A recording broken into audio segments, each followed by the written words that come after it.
los enemigos del hombre. Hechos capítulo 25, versículo 1 al 27, es lo que estamos viendo, el libro de los Hechos. Y desde el capítulo 21 hasta el final del libro, hasta el capítulo 28, vamos a ver a Pablo como prisionero. Ya sabemos que Pablo se metió en problemas cuando él desobedeció la voluntad de Dios. Y cuando Dios le decía, no subas a Jerusalén, Pablo dijo, no, yo voy porque me importa ir a Jerusalén. Sí, eso lo hemos venido viendo. ¿Cuántos recuerdan eso?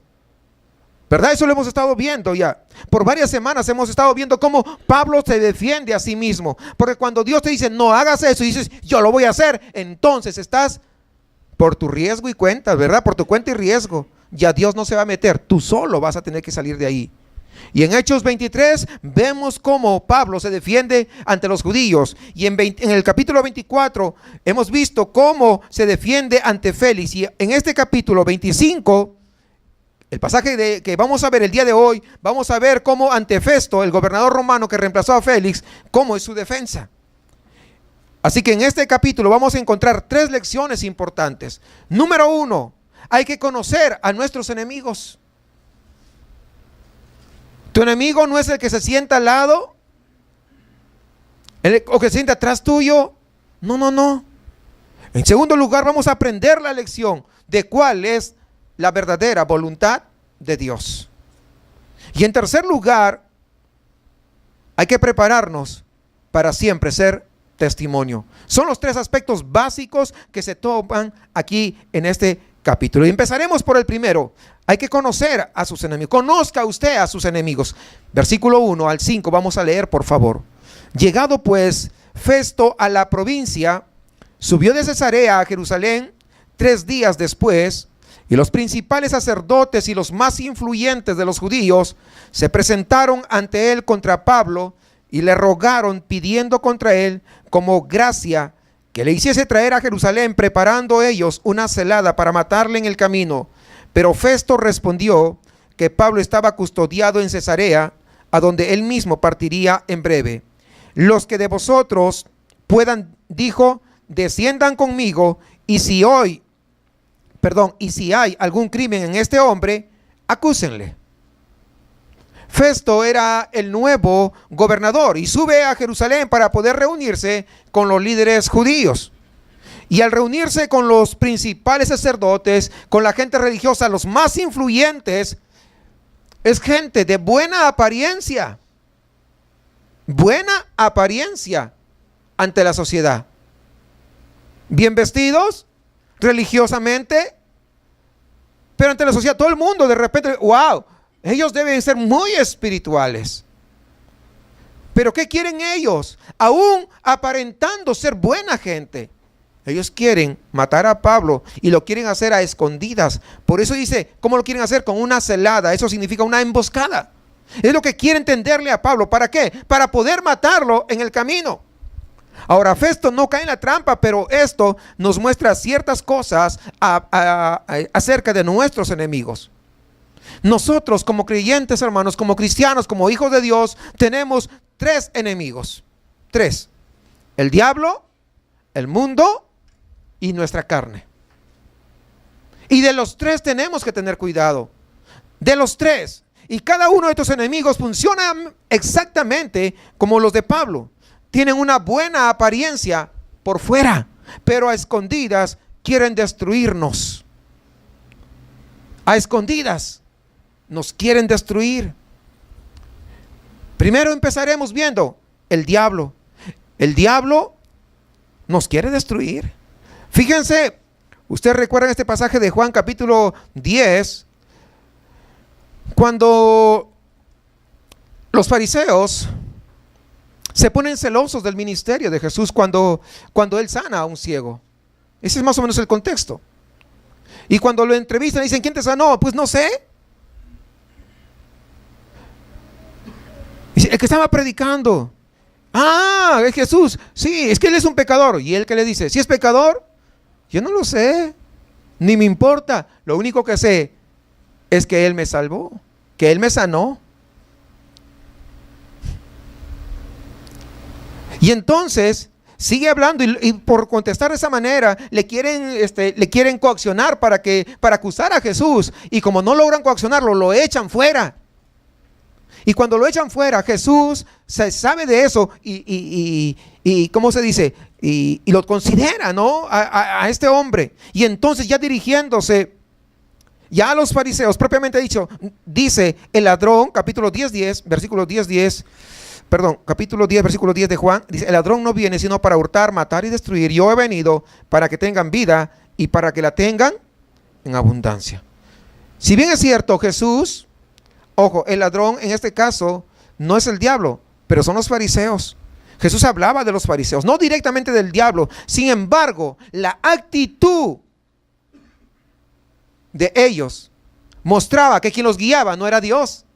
¿Quién los estaba guiando? Pues el diablo. Y digo esto porque algunos creen que el diablo directamente, no, estaba hablando de los fariseos, pero la actitud que mostraban era que no estaban siendo guiados por Dios, sino estaban siendo guiados por el diablo. Tenían buena apariencia, pero solamente de apariencias vivían.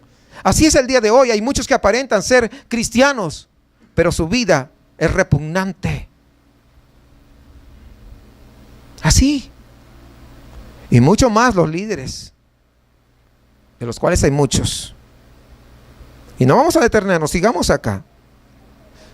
Pedro dice que el diablo es como un león buscando a quien de nosotros devorar. Y algunos se ponen ahí para que, ay, devórame, le dice todavía. No le dice así, pero con la actitud, casi. ¿Sí o no? ¿A poco no? Pues sí. Por eso dice primera de Pedro 5:8: sed sobrios y velad, porque vuestro adversario, el diablo, ¿de quién es su adversario? De usted y de mí. Usted diga, de mí. ¿De quién es adversario? Pues cuídate. ¿O te llevas bien con tu adversario? ¿Algunos se quieren llevar bien? Si te llevas bien, pues imagínate. Hay que tener cuidado. Por eso dice vuestro adversario, para entender que es un enemigo, hermanos. Por eso, o sea, lo resalta bien. Pero muchas veces viene y te tira dardos y tú le crees. Ah, sí, que no sé qué, y saltas ahí. Y no eres tú, es el diablo que te metió. Pero como tú le creíste, el que peca eres tú. ¿Cierto, sí o no? Claro, hermanos. Sí comprendemos eso, ¿no? Eso ya lo hemos explicado en otras oportunidades. Porque vuestro adversario, el diablo, como león rugiente, anda alrededor buscando a quien. No es un león, dice como león, un símil. Porque el verdadero león de la tribu de Judá se llama Cristo Jesús. Él es un león, un verdadero león. Pero él es como león. Pero muchos le tienen temor. Muchos hasta en la sopa de letritas ven el diablo. ¡Ay, el diablo, mira, ya no come esa sopa! No. Ahí el diablo no está. Pero el diablo está rodeando. A la primera que tú le das entrada, no creas que vas a salir libre. Te va a dar para destruirte. ¿Por qué? Porque es un adversario. ¿Sí entendemos eso? Es un adversario nuestro. Pero ¿cómo es su apariencia? Pues se ve muy cristiano. ¿A poco sí? ¿Sí? Fíjese, vamos a ver otra más. 2 Corintios capítulo 11, versículo 13. Dice, porque estos son falsos apóstoles, obreros fraudulentos. ¿Qué cosa es fraudulento? Que no es genuino, que no es verdadero, ¿verdad? Cuando te dan un cheque, por ejemplo, no un billete, y sabes, ¿no? Por ejemplo, si no tiene ¿cómo se llama? Los hologramas. No, ¿qué cosa es? Este es fraudulento, este cheque. ¿Sí o no? Porque tiene ciertas características el billete que es verdadero. Aparenta, sí, aparenta, pero es fraudulento. ¿Qué significa obreros fraudulentos? Es decir, que quieren imitar a los que son verdaderos. Quieren imitar. Que se disfrazan, dice, mire, como apóstoles de Cristo, como seguidores de Cristo. Se disfrazan, están disfrazados, pero es así. ¿Cómo es que se disfrazan? Bueno, usted ha visto en las fiestas que celebran de disfraces, se disfrazan, pero termina la fiesta y ¿qué? Cuando sacan el disfraz, siguen siendo los mismos, ¿sí o no? No cambian. El disfraz no hace a una persona. Entonces por eso dice acá, que se disfrazan como apóstoles de Cristo. Es decir, es algo temporal, momental. Se están disfrazados, le sacas el disfraz. Ah, mira, era el diablo. Porque diablo significa enemigo, ¿recuerdan? Sí. Y no es maravilla, dice, porque el mismo Satanás se disfraza como ángel de luz. Entonces sus seguidores también se van a disfrazar como ángeles de luz, se van a disfrazar como seguidores de Cristo. Por eso es que tenemos que tener cuidado, ¿se dan cuenta? Tenemos 3 enemigos y uno en este momento, ¿estamos hablando de quién? Del diablo, pero también de sus seguidores, de los cuales nosotros tenemos que cuidarnos. En segundo lugar, el segundo enemigo, ¿cuál es? El mundo. El mundo. El mundo, pues ofrece todo, hermanos. Te ofrece desde una buena carrera hasta el entretenimiento para toda la familia. Te ofrece de todo. Pero aparte de Cristo, ¿qué te ofrece? Nada.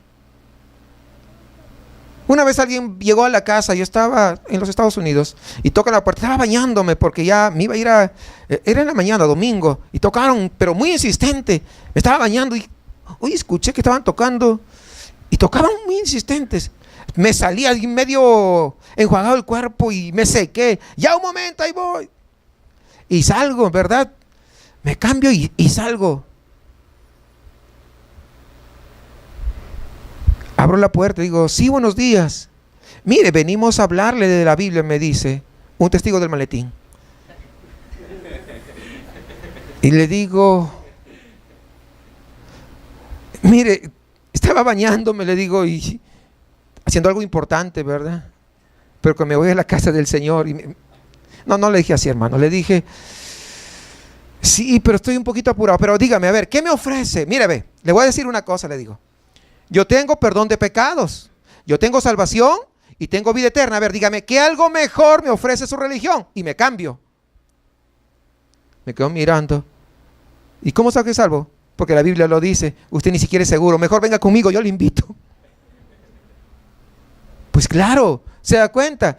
Entendemos eso, hermano. Nosotros tenemos todo. ¿Qué nos ofrece el mundo? ¿Qué nos ofrecen las doctrinas extrañas? ¿Qué nos ofrecen iglesias extrañas? Si ya tenemos todo, perdón de pecados, salvación y vida eterna. ¿Qué más? Por otro lado, el mundo es anti Dios, porque el mundo no se apega a los principios de Dios. ¿O sí? No, ni le importa, no le interesa. Al contrario, el mundo va en contra de Dios, y si va en contra de Dios, también se constituye en nuestro enemigo. ¿Sí o no?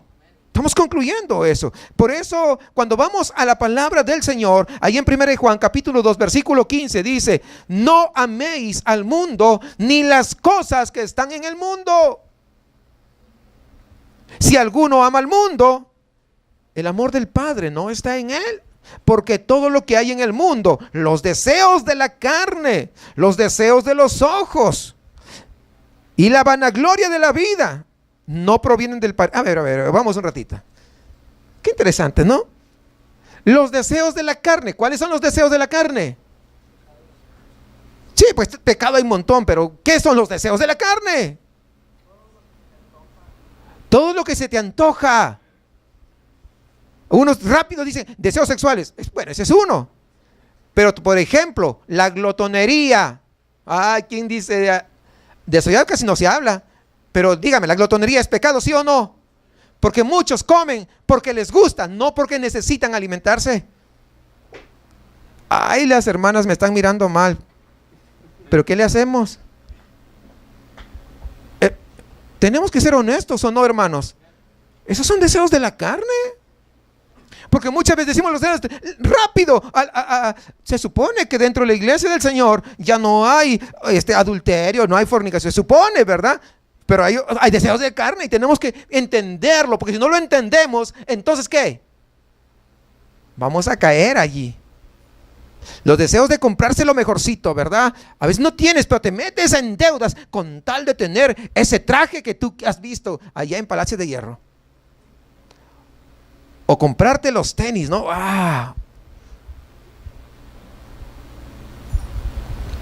Y como lo sacas a meses sin intereses, son deseos de la carne. Si no está a tu alcance, no está, hermano. No te digo que no te compres. Si está en tu alcance, dentro de tu presupuesto, cómpratelo.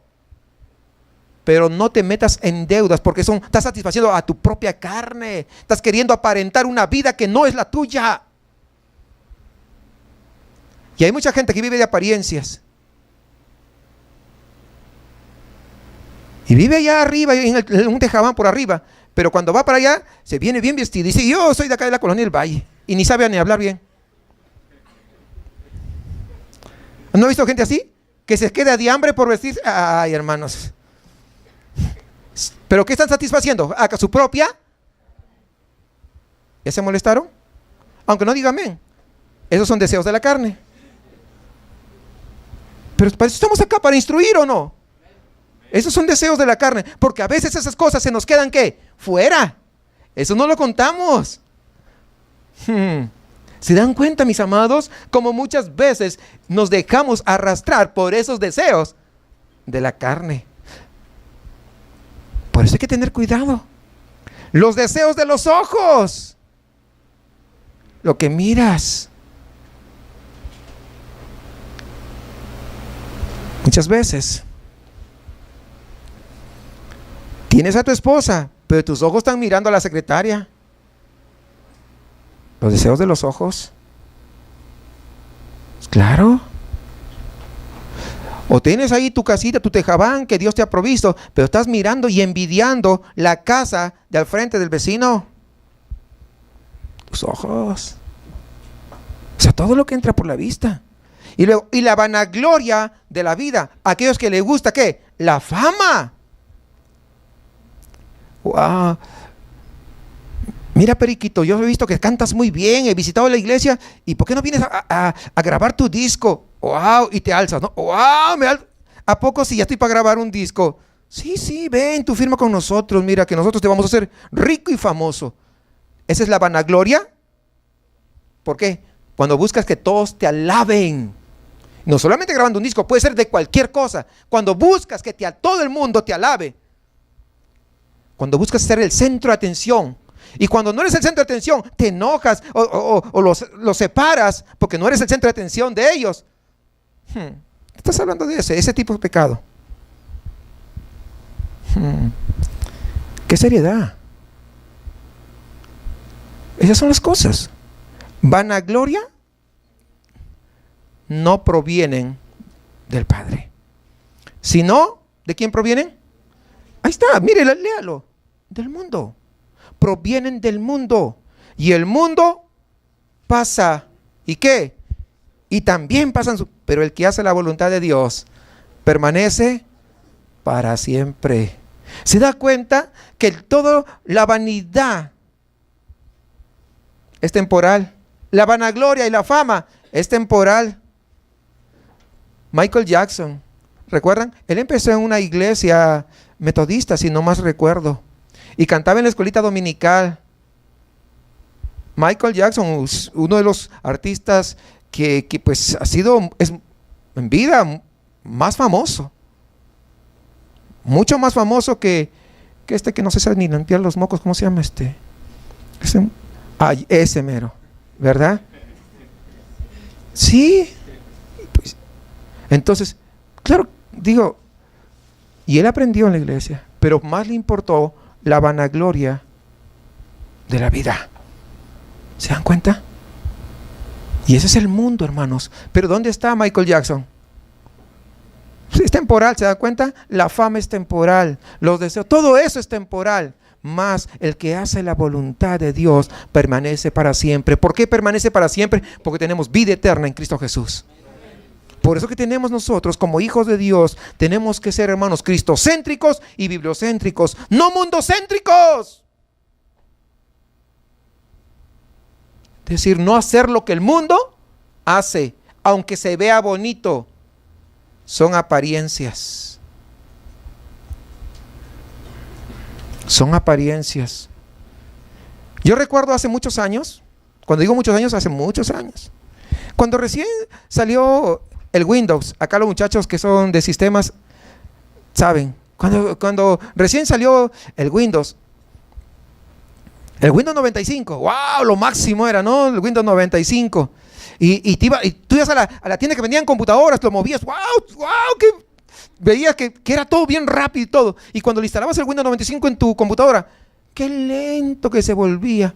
Y ibas a la tienda y le decías, Señor, pero ¿por qué este está rápido y el de mi computadora está bien lento? Es que este es un demo, te decían. Así es el mundo.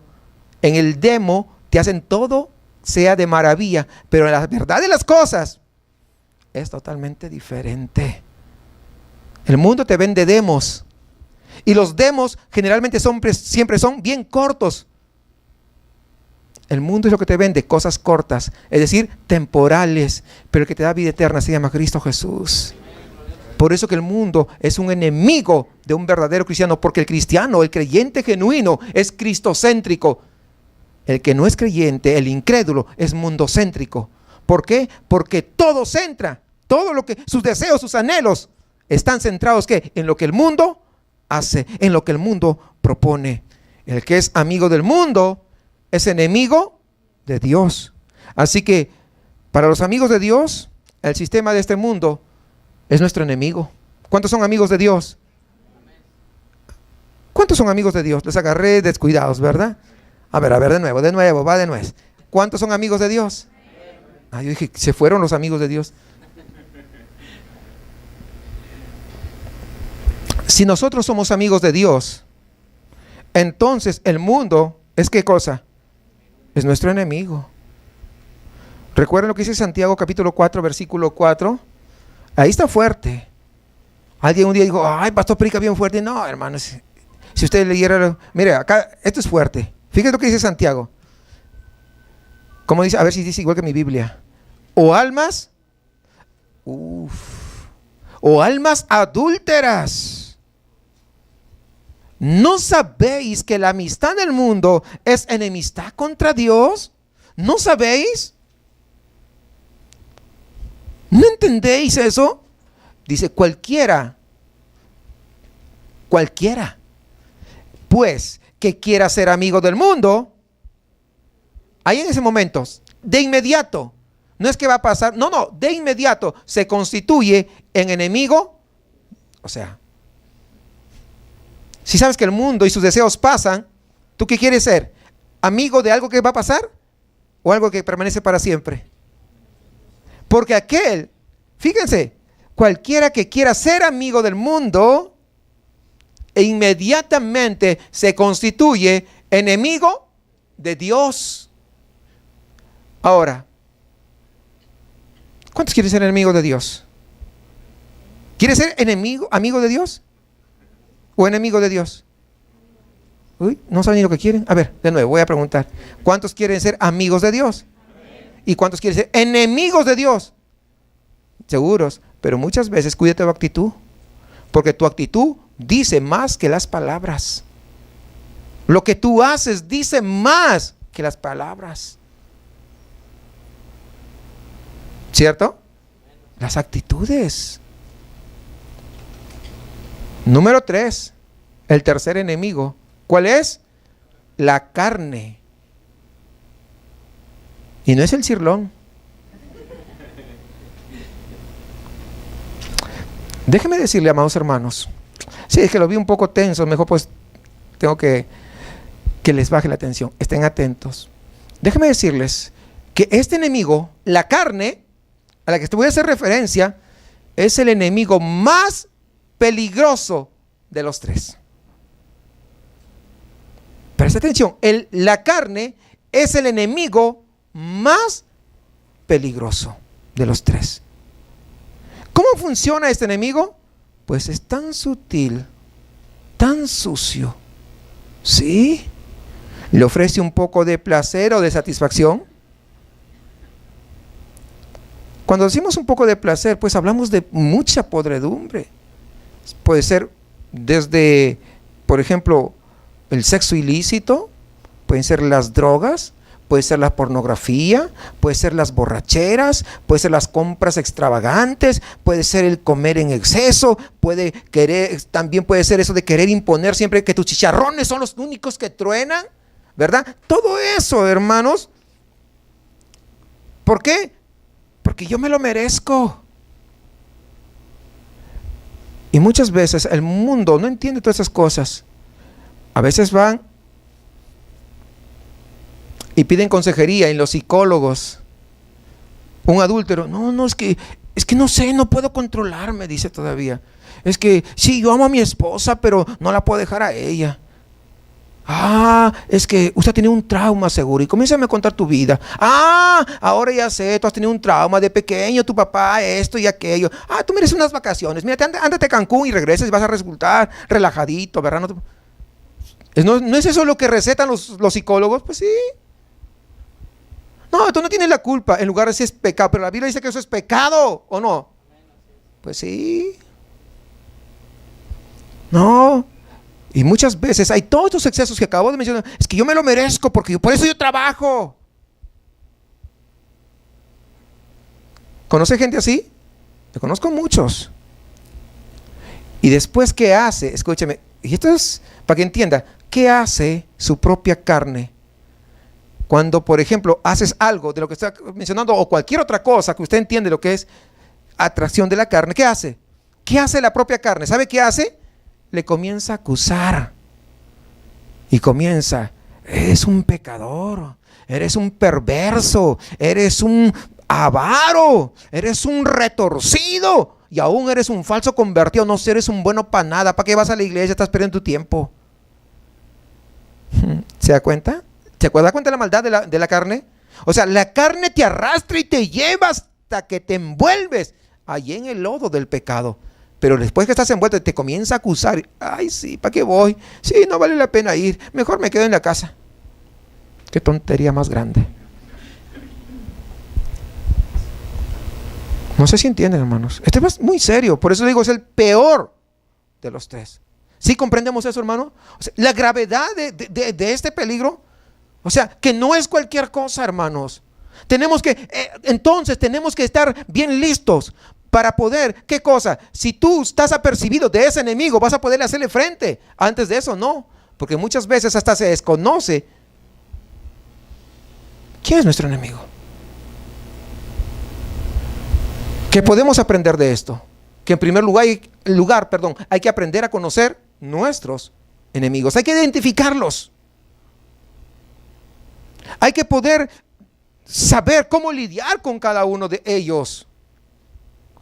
Muchas veces en la ignorancia no hemos sabido cómo lidiar con ellos, pero cuando ya sabemos, cuando ya lo identificamos, entonces ya podemos enfrentarlos. El día, hermano, que usted cae en la soberbia, creyendo que sus enemigos no pueden con usted, ese día es que van a acabar con usted justamente. Hay mucha gente que he visto, no, yo soy muy espiritual y esto, y que no sé qué, y que no sé cuánto. Y ese día fue que cayeron.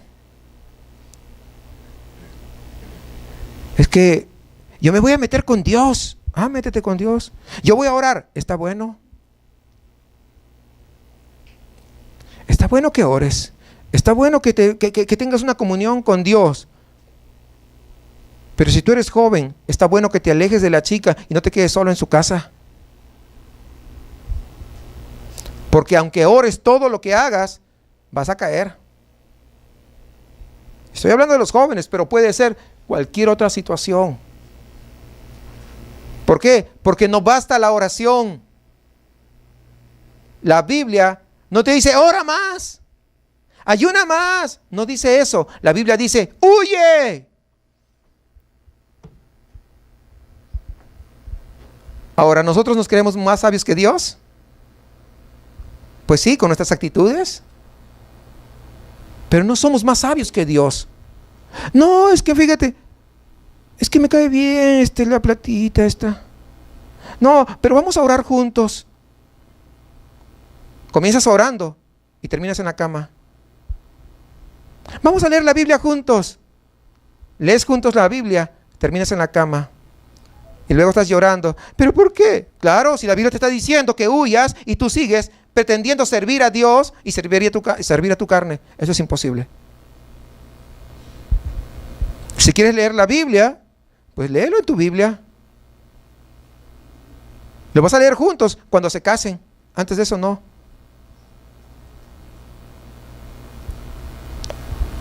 Pero estoy poniendo el ejemplo de los muchachos, pero hay miles de ejemplos. Pero quiero que entendamos, hermanos, que cuando nosotros nos creemos que no vamos a ser vencidos por estos peligros, es el día que vamos a caer. Nuestra victoria se halla en Cristo, no en nosotros. Dice 1 Juan capítulo 4, versículo 4, hijitos, vosotros sois de Dios y los habéis vencido, porque mayor es el que está en vosotros que el que está. O sea, ¿quién es la idea de ese vencedor? Cristo, no eres tú. No, es que le voy a echar ganas y échale todas las ganas que quieras. Igual vas a caer. Tú solamente podrás vencer en Cristo Jesús. Hay que acercarse a Cristo entonces y hay que confiar solamente en Él. Dice Colosenses capítulo 4, versículo 1, mire. Si pues habéis resucitado con Cristo, o sea, si de verdad has resucitado con Cristo, ¿qué dice que busquemos? Buscad las cosas ¿de dónde? Del mundo. De arriba, donde está Cristo sentado a la diestra de Dios. Poned la mira en las cosas de arriba, no en las de la tierra, porque habéis muerto y vuestra vida está escondida con Cristo en Dios. Entonces, si está escondida, está bien. Pero si nosotros no buscamos las cosas de arriba, entonces hay un peligro. Hay un peligro porque estamos tratando de hacerlo, las cosas con nuestra propia opinión. Hay que confiar en el Señor, hay que acercarnos a Él, hay que hacer que Él sea quien nos defenda. Pero también hay que leer la Biblia, hay que orar, pero hay que obedecer la Biblia, hay que confiar en sus promesas. No basta, escúcheme, no basta orar y leer la Biblia, sino obedecer lo que dice la Biblia. Conozco gente que ora y que se sabe toda la Biblia, y cuando hacen concurso de versículos bíblicos, sí es lo que más sabe, y levanta la mano, y a ver, uno más, y levanta la mano, y todos los versículos se lo quiere decir, pero su lengua sigue de larga igual, no ha cambiado, no es una nueva criatura, sigo siendo la misma chismosa de antes. O sea, no solamente sirve orar y saberse la Biblia, esa Biblia que uno lee, hay que obedecerla. Hay que someternos a esa palabra, hermanos. Hay que someternos a esa palabra. Si no, no tiene ningún efecto. A ver, tú estás muy enfermo y te dicen, mira, esta es la medicina. Y tú lo lees, ahí está la medicina, ¿no? Ahí dice, penicilina, de 1 millón, sí, es fuerte porque estás un poco mal. Y, qué bueno, ya sé que eso es la medicina. Pero si nunca te lo inyectas, ¿tendrá efecto? Pero estás mirando, has leído todo lo que contiene, ¿te servirá de algo? Te das cuenta que no te sirve de nada. ¿Hasta qué? Hasta que te lo pongas. Igual, hasta que no apliques la palabra en tu vida, no tiene ningún efecto. ¿Sí comprenden? Eso es, hermanos. Esa palabra que lees, tienes que aplicarlo a tu vida. Si no, es como la medicina que lo tienes ahí al frente y de nada te va a servir. Hasta que eso no te lo apliques a ti. Eso es lo mismo. La palabra hay que aplicarlo. Y hay que confiar en las promesas del Señor. Hay que conocer a nuestros enemigos entonces. Son reales, son peligrosos. Y déjeme decirle que son muy diestros en la batalla. Por eso es que necesitamos conocerlos.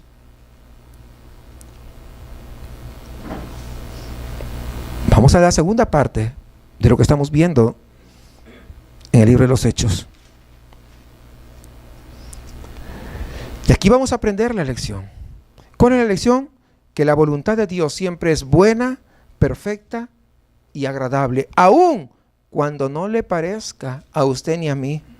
Siempre la voluntad de Dios va a ser buena, va a ser perfecta y va a ser agradable. Pero es que no veo nada. Pues no importa, tú sigue creyendo en lo que Dios ha dicho, en lo que Dios ha prometido. Por eso en Romanos 12:2, bastante conocido también, lo hemos visto ya en varias oportunidades, dice: no os conforméis a este siglo, sino transformaos por medio de la renovación de vuestro entendimiento. ¿Ve? Que tiene que haber un cambio de mente, renovación de entendimiento, para que comprobéis cuál sea la buena voluntad de Dios, agradable y perfecta. Por eso que cuando decimos que cuando alguien viene a los caminos del Señor, cuando verdaderamente se arrepintió, tiene que haber un arrepentimiento, que estaba caminando en una dirección, cuando se arrepiente, hay un giro de 180 grados y camina en otra dirección. ¿Hubo qué? Un cambio de mente. Antes pensaba que eso era bueno, que la podredumbre, que toda esa maldad era bueno y era deleitoso para él, pero ahora lo ve como algo repugnante. ¿Por qué? Porque ahora se deleita de estar en la presencia del Señor. Pero eso es porque su mente había ese cambio, había una renovación en su entendimiento. Observemos la situación de Pablo, versículos 6 y 7. Y deteniéndose entre ellos no más de 8 o 10 días, venido a Cesarea, al siguiente día se sentó en el tribunal y mandó que fuese traído Pablo. Cuando éste llegó, lo rodearon los judíos que habían venido de Jerusalén, presentando contra él muchas y graves acusaciones, las cuales no podían probar. Fíjese, hay graves acusaciones de parte de los enemigos de Pablo. Sin embargo, en el versículo 8, si usted se da cuenta, vemos a Pablo con mucha confianza en el Señor. Él está presentando su defensa, pero ahora ya no confía en sí, ahora confía en el Señor. Dice el versículo 8, alegando Pablo en su defensa: ni contra la ley de los judíos, ni contra el templo, ni contra César he pecado en nada. ¿Se dan cuenta cómo? O sea, bien directo. Ya no, si se da cuenta, ya no está defendiendo, no está tratando de manipular la situación como lo había hecho antes. Ahora él confía en su Dios, así como usted y yo tenemos que confiar en Dios aún en las situaciones más adversas. Y se presenta un problema. Festo, para caer bien a los judíos, pues quiere mandar a Pablo allá a Jerusalén. Versículo 9, fíjese lo que dice. Pero Festo, queriendo congraciarse con los judíos, mire, siempre, nunca fáltese. En estos tiempos y antes era igual. Respondiendo a Pablo, dijo: ¿quieres subir a Jerusalén y allá ser juzgado de estas cosas delante de mí? O sea, yo voy a ser tu garante, nada te va a pasar nada, le está diciendo. No, pero que el hombre siempre propone es de dudarse. El único que permanece fiel a su palabra y sus promesas es Dios. ¿Cierto? Claro. Ahora, recordemos, ¿cuál es la voluntad de Dios para Pablo con respecto a Jerusalén? ¿De ir a Jerusalén? ¿Sí o no? No, ya lo hemos visto, no. ¿Dónde quiere Dios a Pablo? ¿En dónde? En Roma, claro. Entonces, ¿qué hace Pablo? Vuelve a caer. Sí, voy a Jerusalén nuevamente. Sería torpe, ¿no? O sea, nuevamente desobediente. Si Dios le dijo que no lo quería en Jerusalén, ahora con esta propuesta, sí, ¿cómo no voy a...? No. Claro que no, hermanos. Tenemos que entender. Si Dios te dice, no hagas esto, y tú vas, y va la burra al trigo, no lo vuelves a hacer, y sigues ahí. No lo hagas, vas más allá. Entonces dices, pues, ¿no quieres? Ahí te dejo. A ver cómo te las arreglas tú solo.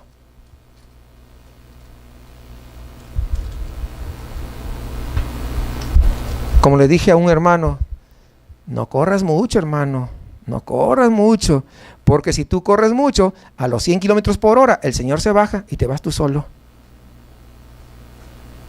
Cuando tú eres desobediente, cuando tú rompes los principios de la palabra de Dios, muchas veces Dios en su voluntad permisiva te deja que tú hagas. Eso no significa que Dios está de acuerdo. Dios tiene una voluntad perfecta y una voluntad permisiva. En su voluntad permisiva te deja y te da soga a ver hasta dónde das. ¿Pero para qué? Para que te des cuenta que cuando no dependes de Dios, te la vas a ver por tus propias fuerzas. Entonces vamos a ver que Pablo aprendió la lección. Si Dios le ha dicho que no vaya, Pablo aprendió la lección. Vamos a versículos 10 y 12, fíjense. Pablo dijo: ante el tribunal de César estoy, donde debo ser juzgado. a los judíos no les he hecho ningún agravio, como tú sabes muy bien, porque si algún agravio o cosa alguna digna de muerte he hecho, no rehúso morir. Pero si nada hay de las cosas de que estos me acusan, nadie puede entregarme a ellos. A César apelo. Entonces Festo, habiendo hablado con el consejo, respondió: ¿a César has apelado? A César irás. ¿Por qué apela a César? Porque estaba en Roma. Es lo que quería. Pase lo que pase, hermanos, va a hacer todo lo posible para estar siempre ahora en la voluntad de Dios. No va a regresar a Jerusalén, va a Roma. Tal vez sea más incómodo, porque de hecho es mucho más incómodo que viaje a Roma que a Jerusalén. Pero a pesar de eso, él dice: yo quiero estar en el centro de la voluntad perfecta de Dios. Así que hoy, más que nunca, se hace necesario, cristianos, que quieran estar dentro de la voluntad de Dios. No en nuestra voluntad, no en la voluntad del pastor. Porque el pastor, ¿qué? En la voluntad de Dios. Necesitamos, hermanos, a pesar de la situación, a pesar de su propia incomodidad, a pesar de quien tiene delante. Recuerden ahí en el versículo 10, Pablo reprende dura y públicamente al gobernador romano. Y el juez lo podría haber liberado. A pesar de eso, le habla directo y le predica el evangelio. O sea, no se calla. Hay que predicar el evangelio. A pesar de todo, hay que procurar siempre, siempre hacer la voluntad de Dios.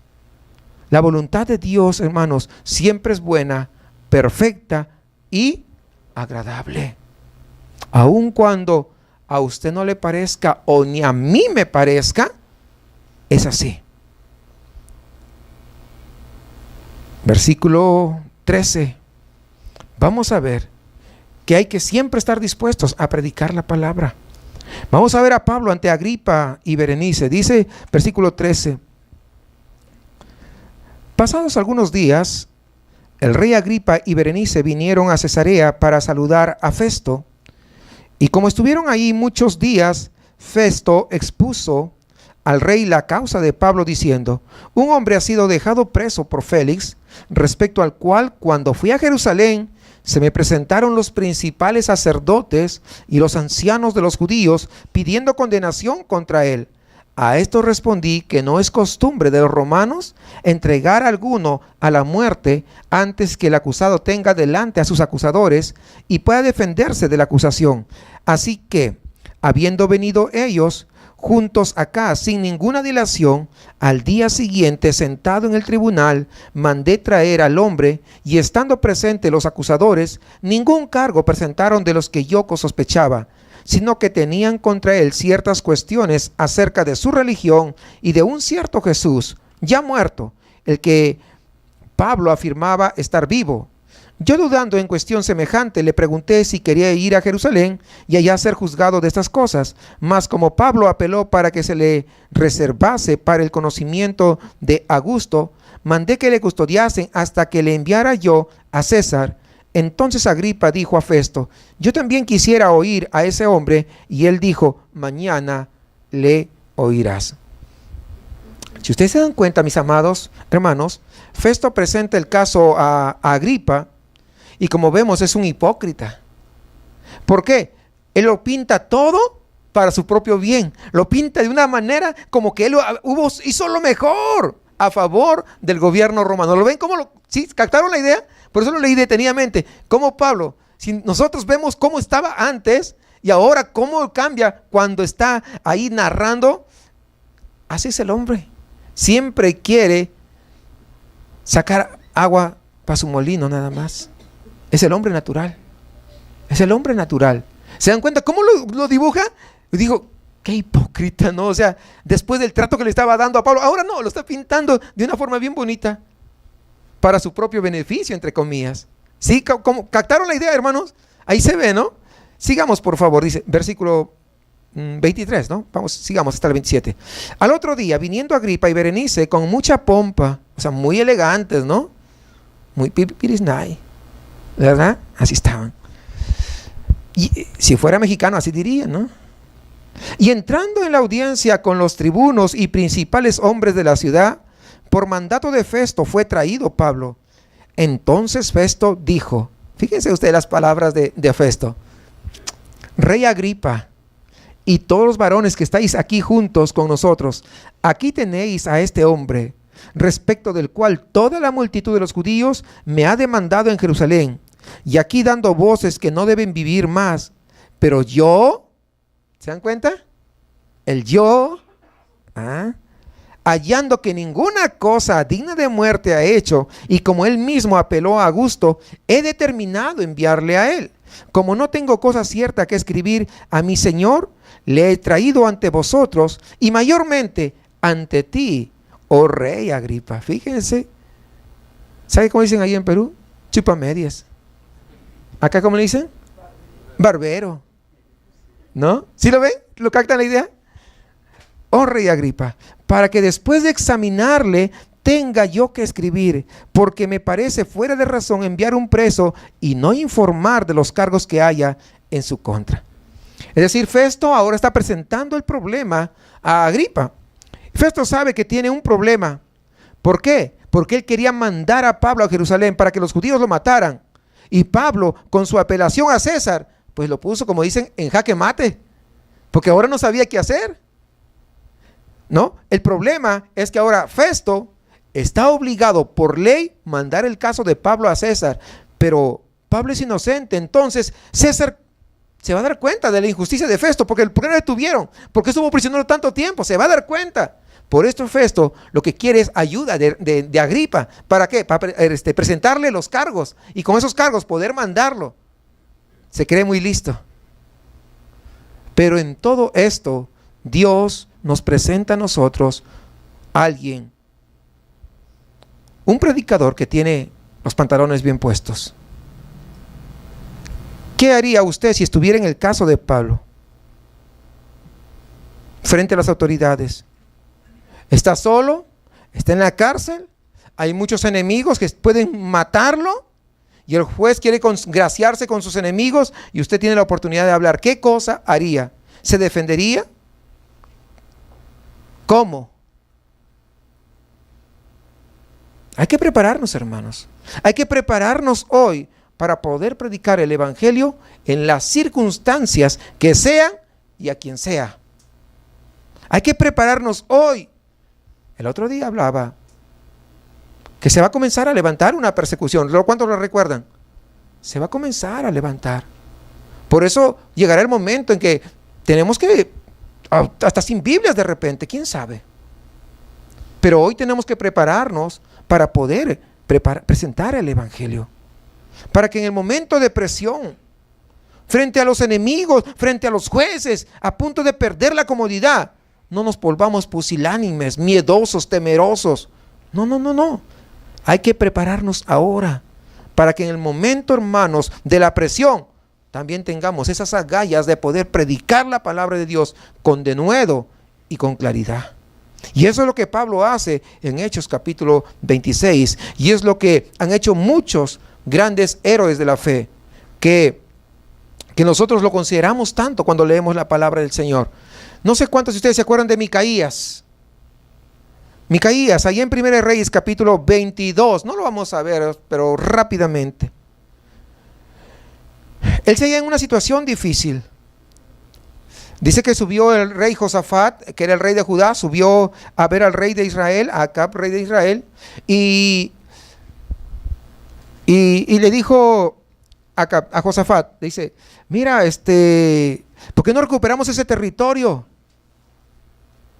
Claro, le dice, mira, nosotros somos hermanos, mis caballos son tus caballos y cosas como eso, ¿no? Somos uno solo, vamos a hacer. Pero antes, llama a los profetas y llama como a 400 profetas.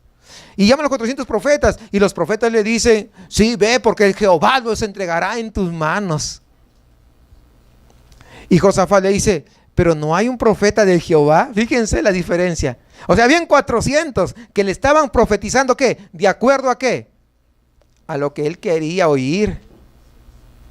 Y Josafat le pregunta, pero no hay un profeta de Jehová. Eso marca la diferencia. un verdadero profeta de Jehová. Bueno, le dice, sí, por ahí hay uno, le dice, pero me cae mal. Me cae mal porque nunca me profetiza nada bueno. O sea, en medio de sus maldades y sus pecados, quería que le profetizaran algo bueno. Es como aquellos falsos profetas que hay un muchacho que recién llegó a la iglesia, ¿verdad? Llegó, no tenía, ni convertido era, acababa de llegar a la iglesia. Era un perdido, pero reperdido, recontra perdido. Viene, tú eres un apóstol de Dios, el Señor me está diciendo. ¿Del diablo será? No lo conocía. Y le estaba diciendo, tú eres, como le veía la carita bien bonita, tranquilito, daba una impresión, ¿verdad? Porque la gente se deja llevar por lo que ve, pero no lo conocía. ¿De qué calaña era? Y le dijo, mira, Dios me dice que tú eres un profeta de Él. Dije, ahora ya sé cuál es su Dios. Pues claro. Pero aquí entonces, muchas veces la gente quiere escoger profetas de acuerdo a su propia conveniencia. Es lo que tenía, 400, pero todos esos falsos profetas profetizaban de acuerdo a lo que el rey quería. El rey de Israel quería y eso le profetizaban. Y cuando Josafat le dice, ¿no hay un profeta de Dios, de Jehová? Sí, le dice, hay uno, no me cae tan bien, pero lo mandó llamar. Y cuando va el mensajero a traerlo, le dice, mira, tenemos 400 y tú di algo como ellos. ¿Y qué dice? No, pues dicen que todo le va a ir bien. Ya, pues eso voy a decir. A ver, vamos a ver qué cosa dice Micaías. Había una situación difícil, depresión. Iba a estar delante de dos reyes. Miren, ahí voy a leer brevemente. Primer Reyes 22, 13 y 14 nada más voy a leer. Usted lee todo el pasaje para que lo pueda comprender, pero de eso se trata. Dice, y el mensajero que había ido a llamar a Micaías le habló diciendo, he aquí que las palabras de los profetas a una voz anuncian al rey cosas buenas. Sea ahora tu palabra conforme a la palabra de alguno de ellos y anuncia también buen éxito. Y Micaías respondió, vive Jehová, que lo que Jehová me hablare, eso diré. No ya voy a hablar para complacer a la gente, ni al rey. O sea, me puedes poner a todos los reyes, pero siempre voy a hablar lo que Dios me dice. Así que en el momento crítico, hermanos, no hubo nada más que decidir, porque él ya lo había decidido. Predicó la palabra de Dios, lo predicó en voz alta, lo predicó con denuedo y lo predicó con claridad. Sí. Porque el profeta de Dios siempre va a decir la verdad. Siempre. De hecho, el rey de Israel se quitó sus trajes reales. No sé si ustedes han leído ese pasaje. Se quitó sus trajes reales y se mezcló entre el resto de gente. Y el rey de Judá, Josafat, le dijo, tú quédate acá y yo me voy a infiltrar. Y todos estaban infiltrados. Y el rey de los sirios le habían dicho a su gente, a sus 32 capitanes, le dijo, ¿saben qué? Solamente ataquen al rey de Israel, a nadie más. Y estaban buscando y ya venían contra Josafat. Y Josafat dijo, yo soy Josafat, soy de Judá. Y se fueron. Y dice que por allá, así a lo tonto, como dicen, ¿no? Agarró un arquero, disparó una flecha así. ¡Pah! No apuntó a ningún lado, solamente el techo. Ahí el cielo. Fue así. Y justo, ¿en dónde creen que cayó? En el cuerpo del rey. Y murió. ¿Se dan cuenta? Ese es cuando es un profeta de Dios. Y le dijo al que le ayudaba, ¿no? ¡Ay, regresa! Y no podían salir. Y así estuvo en la guerra. Se desangró completamente. Y ese día murió. Porque aunque no te guste la palabra, si Dios dice su palabra, hay que obedecerle, hay que hacerle caso, hermanos. No puede ser burlada su palabra. Un hombre de Dios, no interesa si estás delante del presidente o delante de la persona más humilde y pobre. Siempre tenemos que decir la verdad. ¿Cuál es la verdad? La palabra de Dios. ¿Cómo se dice? A este profeta de Dios, del cual estamos leyendo, a Micaías, lo metieron a la cárcel, lo golpearon, lo metieron a la cárcel. Pero me profetizabas mal. No, te estoy diciendo las cosas como son. Aún así lo metieron a la cárcel, hermanos, pero predicó la palabra que Dios le dijo que predicara. Porque al profeta de Dios no hay nadie que le haga callar. El único que le hace callar se llama Jehová de los ejércitos. Porque el hombre de Dios tiene que hablar lo que Dios quiere que hable y callar cuando Dios calla. ¿Se acuerda de Jeremías? A pesar de que no quería predicar, él no pudo dejar de predicar. Y dice ahí mismo en Jeremías capítulo 20, y dije, no me acordaré más de él, ni hablaré más en su nombre. No obstante, había en mi corazón como un fuego ardiente, metido en mis huesos. Traté de sufrirlo y no pude. Eso es. Por predicar la palabra de Dios, lo pusieron en un cepo a este profeta, y aún eso no fue suficiente. Entonces lo sacaron de allá y dice que lo tiraron a una cisterna sucia. Cuando dicen una cisterna sucia, está hablando de un tanque séptico. ¿Sí saben lo que es eso? Un tanque, del lugar de desechos de los servicios higiénicos. Ahí se desecha, ahí en medio de eso. Pero aún con eso, él no se cayó. A ti por cualquier cosita, ¡ay! Ya te haces el que te vas a derretir. No, hermanos. Tenemos que saber quién es nuestro Dios. Y siempre hay que predicar con la palabra, con nuestro ejemplo, con nuestra vivencia. La palabra. Jeremías no se quedó callado y siempre dijo la palabra que Dios le había dicho. ¿Se acuerda de Juan el Bautista, verdad? Ese sí se acuerda. Pues está en el Nuevo Testamento. ¿Sí? ¿Qué tanto duró predicando? ¿Sabe cuánto predicó Juan el Bautista? 6 meses nada más. 6 meses. Y los impíos, tanto los religiosos como los seculares, no pudieron aguantarlo más. Dijeron, no, es demasiado. Lo metieron a la cárcel y de ahí salió, pero sin cabeza. O sea, uno, hermanos, no predica para agradar a la gente. No predica para que la gente te aplauda. No predicamos para tener más fama. Muchas veces mi esposa me dice así, entonces, entre serio y broma, me dice, ay, a ti te invitan una sola vez y ya no te vuelven a invitar, me dice.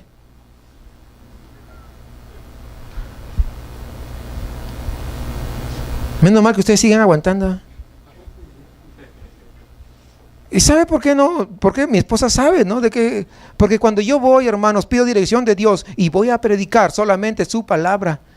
Yo no voy para que me aplaudan, no voy para que después al final del servicio digan, ay, qué buen sermón. A mí poco me importa, hermanos, que me digan eso. A mí lo que me interesa, un día escuchar la dulce voz de mi Señor. Ven, buen siervo fiel. En lo poco fuiste fiel, en lo mucho te pondré. Eso es lo que yo más anhelo, escuchar. Yo no quiero escuchar halagos de nadie. Lo único que anhelo es estar en la presencia del Señor.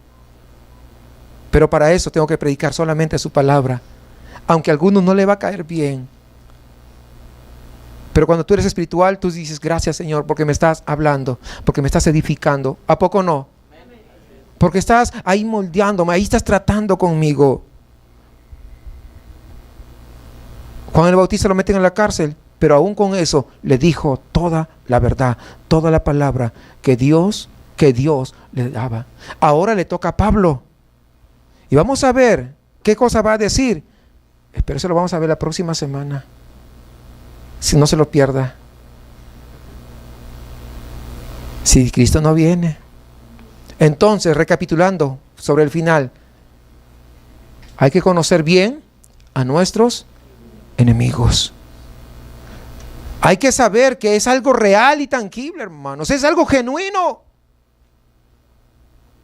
Pero también tiene que entender que usted tiene victoria sobre ellos en Cristo Jesús por su palabra, no por tus fuerzas, por su palabra. Por su palabra. Jamás vas a ser tentado más de lo que tú puedas resistir. Jamás. Porque Dios conoce cuál es tu máximo de resistencia. Si tu máximo de resistencia es 60, hasta eso, incluso un poquito menos, te va a bajar el nivel. Te va a poner de tentación 50 para que lo pases. Pero acá dice, ay, estoy cayendo. Es que no entendiste quién es Dios. Dios lo que quiere es que su nombre, el nombre de Él, sea glorificado en tu vida. Por eso que permite circunstancias en nuestra existencia. Hermanos, Hay que aprender la lección sobre la voluntad de Dios. ¿O es que todavía de repente estás batallando, tratando de vivir según tu propia voluntad?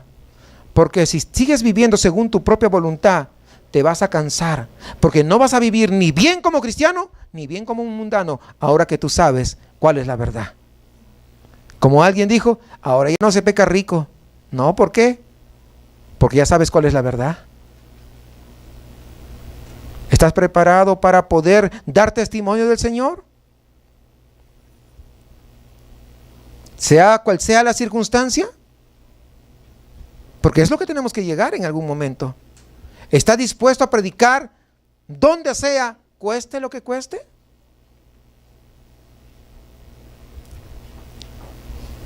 Hermanos, nosotros tenemos que comprender que tenemos enemigos, 3 que lo hemos mencionado, pero también tenemos que comprender que en Cristo nosotros podemos ser más que vencedores.